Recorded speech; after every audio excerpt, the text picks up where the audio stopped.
When people hear the word bee, they usually think of the European honeybee.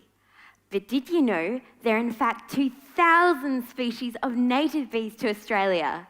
These are the bees that I love, that give me a real buzz, and the ones that we really need to protect, because they're often better pollinators compared with honeybees for wildflowers and fruit and veggies. Whilst honeybees are the queens of mass media, if we can take a lesson from cats and cane toads, honeybees, as an introduced species, could be harming our native wildlife.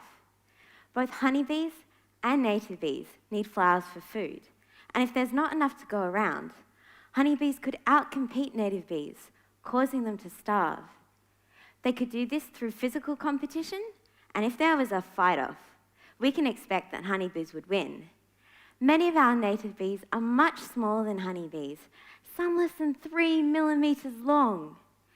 As you may have noticed, I'm a bit vertically challenged. So a fight between a native bee and a honeybee would be like trying to defend myself against Mike Tyson. Honeybees could also outcompete native bees through resource competition. Imagine back when you were a kid and you and your sibling were vying over some lollies. You could go to these lollies and eat them all first, leaving nothing for your sibling. With honeybee colonies having 80,000 bees and being very effective at locating flowers, it's likely that our native bees would lose out.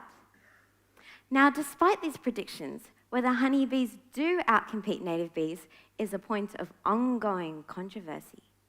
We don't want to make rash decisions and end up in a sticky situation, because the Australian honey industry is renowned worldwide, but we also have a rich biodiversity of native bees. So I set out to get to the bottom of this. Over the 2 years, across 14 sites, I've been recording the numbers of native bees and honeybees and seeing if there's a negative correlation between the two. So, what did I find? Are honeybees outcompeting native bees? The answer is, it depends. Contrary to expectations, I found no association between honeybee numbers and native bee numbers. But this is a bit simplistic. When I delved deeper, I found that the native bee species that foraged on the same flower species as honeybees were at lower abundances when honeybees were at higher abundances, and vice versa. So, what does this all mean? Well, although honeybees aren't devastating native bee populations, they are competing with the native bee species that share the same flower preferences. What this means is that to strike a balance, we need to increase the number of flowers that both honeybees and native bees prefer so that they can coexist. What a sweet solution.